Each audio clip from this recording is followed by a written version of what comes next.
ایک کو heart attack ہو گیا جو انویسٹیگیٹ کر رہے ہیں, ایک ڈاکٹر رضوان مر چکے ہیں, سارے کیسز اپنے ختم کروائیں گے. یہ کبھی بھی کسی بھی دنیا کے اندر ملزم قاضی نہیں بن سکتا. ملزم کیسے جج بن سکتا ہے؟ وہ اوپر بیٹھ کے اب اپنے سارے کیسز, نیب یہ ختم, اداروں کو, پولیس والے جو ایک کرپٹ آدمی جس کو یہاں بنا دیا ہے آئی جی پنجاب, ان کو لے کے آئے تھے خاص طور پہ یہ جو دہشت پھیلائی ہے انہوں نے, آئی جی اسلام آباد. تو ان لوگوں کو لایا گیا ہے اس لیے نہیں کہ ملک کی بہتری کے لیے, اس لیے کہ کرپٹ سسٹم کو آگے بڑھانے کے لیے.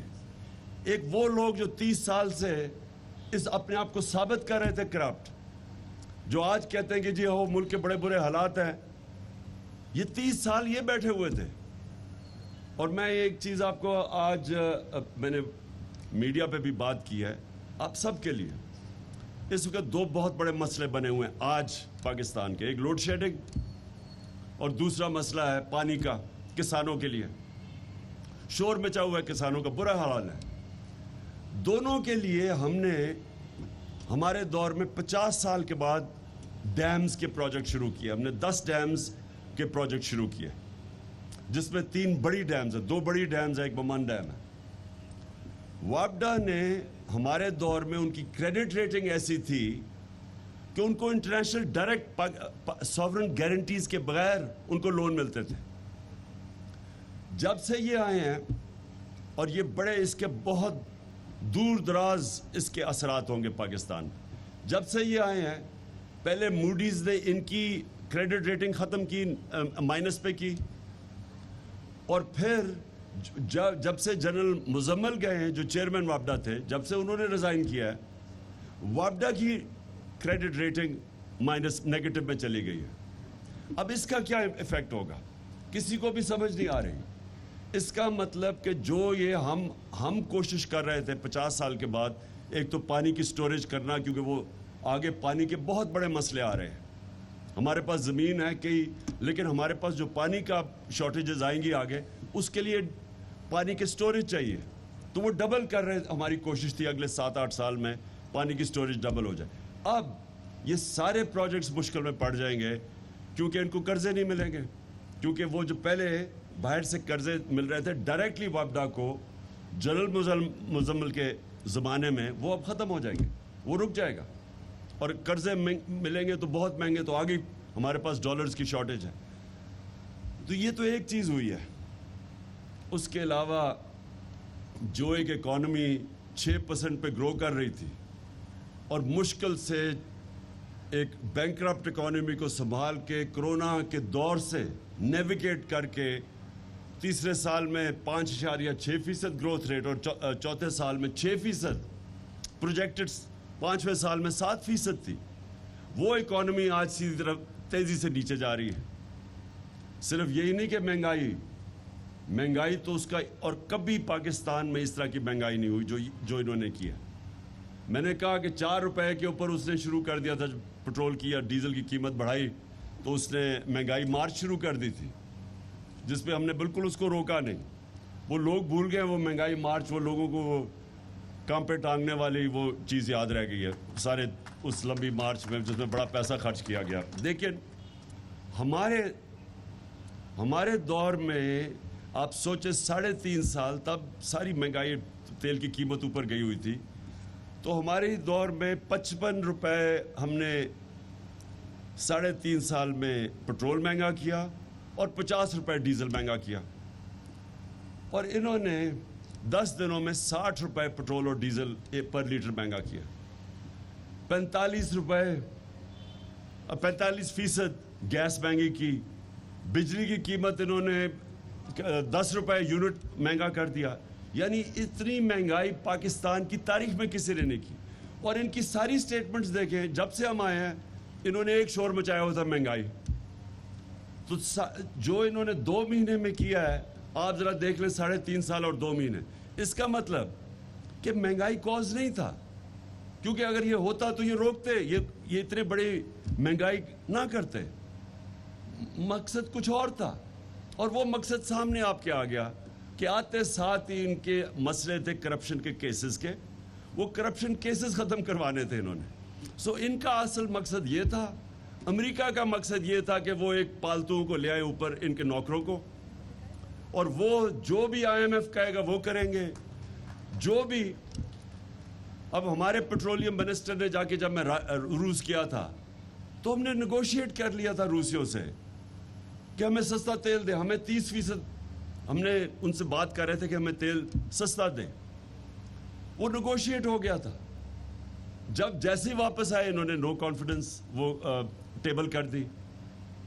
تو وہ جب نو کانفیڈنس ٹیبل ہوئی تو سب کچھ سلو ڈاؤن ہو گیا. لیکن ان کا کام تھا, اگر ان کو واقعی مہنگائی کی فکر ہوتی تو ان کو فوری طور پہ وہ روس کا جو سستا تیل تھا اس کو پرسو کرنا چاہیے تھا. ان کا فائنانس منسٹر کہتا ہے جی روس ہمارے پاس آ کے ہمیں آفر دے, یعنی تیل کی ہمیں ضرورت ہے لیکن روس کو کہہ رہا ہے کہ ہمیں آ کے آفر دے. یعنی اصل میں امریکہ کی اجازت کے بغیر یہ کبھی کوئی کام نہیں کریں گے. عوام پس رہی ہے. ہندوستان 40% کم پہ تیل خرید رہا ہے آج روس سے, 40% کم. جب ہم 60 روپے بڑھا رہے تھے لیٹر تو ہندوستان 25 روپے لیٹر کم کر رہا تھا کیونکہ انہوں نے روس سے تیل لے رہے تھے. تو ان کو اگر فکر ہوتی اپنے لوگوں کی تو ان کا سب سے بڑی پرائرٹی تھی کہ وہ اس کو پرسو کرتے. پرسو کرنے کی تو بڑی دور کی بات ہے. ان کو تھوڑا سا ان کے خیال میں بھی آ جائے نا کہ ان کے جو ماسٹرز بیٹھے ہوئے ہیں واشنگٹن میں امریکہ, وہ ناراض بھی ہو جائے تو یہ کبھی وہ آگے قدم نہیں اٹھائیں گے. ان کو کوئی فکر نہیں اپنی عوام کی. میری کنٹینشن یہ ہے کہ ان کے دونوں کے پارٹیوں کے سربراہ کے اربوں ڈالر, روپے نہیں, ان کے اربوں ڈالر باہر پڑے ہوئے ہیں. یہ کبھی کسی قسم کا اس قوم کے لیے سٹینڈ نہیں لیں گے جدھر ان کے ڈالر خطرے میں آ جائیں. ان کو خوف یہ ہے کہ امریکہ اگر ناراض ہو گیا تو وہ ان سے ہوگا جو آج روسیوں سے ہو رہا ہے. جتنے روسی اولیگارکس کے پیسے باہر پڑے ہوئے ہیں, ہر روز آپ سنتے ہیں کہ ان کا جیٹ لے لیا, ان کی یاٹ لے لی, ان کے اکاؤنٹ فریز کر دیے. یہ ان کو ڈر لگا ہوا ہے کہ کہیں وہ ناراض ہو گئے تو ان کے پیسے پھنس جائیں گے. لہٰذا بجائے روس کا تیل لینے کے لیے انہوں نے اپنے پیسے بچانے کے لیے وہ کیا جو کہ امریکہ, انہوں نے حکم بھی نہیں دیا. ان کو تو اتنا کہ وہ ناراض نہ امریکہ ہو جائے, یہ کبھی کوئی کام نہیں کریں گے. اور میں بار بار بتاتا ہوں کہ 400 ڈرون اٹیکس کیے امریکہ نے جب یہ دونوں سربراہ تھے 10 سال میں, 2008 سے 18 تک 400 ڈرون اٹیکس کیے امریکہ نے.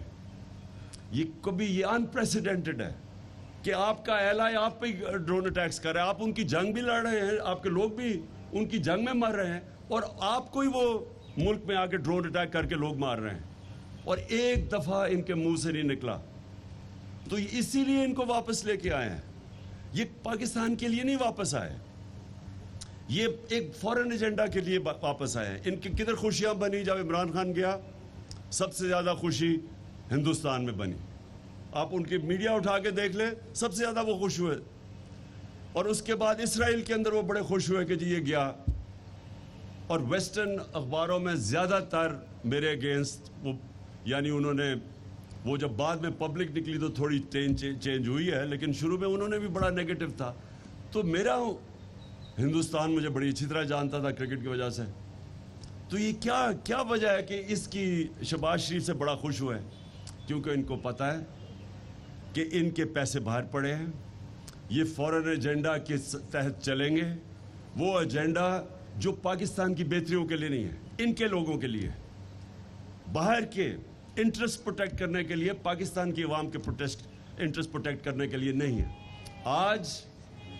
آج آپ یہ دیکھ لیں کہ جس طرف ہمارا ملک جا رہا ہے یہ کس کو سوٹ کر رہا ہے؟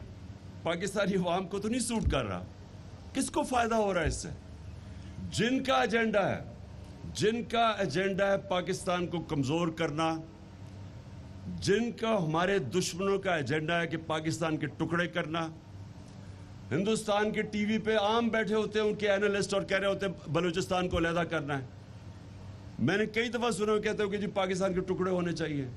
کون یہ ساری مسلمان دنیا میں آج آپ دیکھیں تو ایک مسلمان ملک دیکھ لیں جو عراق سے شروع کریں اور لیبیا سے شروع کریں, سیریا سے شروع کریں, صومالیہ, یمن, سارے مسلمان ملکوں میں دیکھ لیں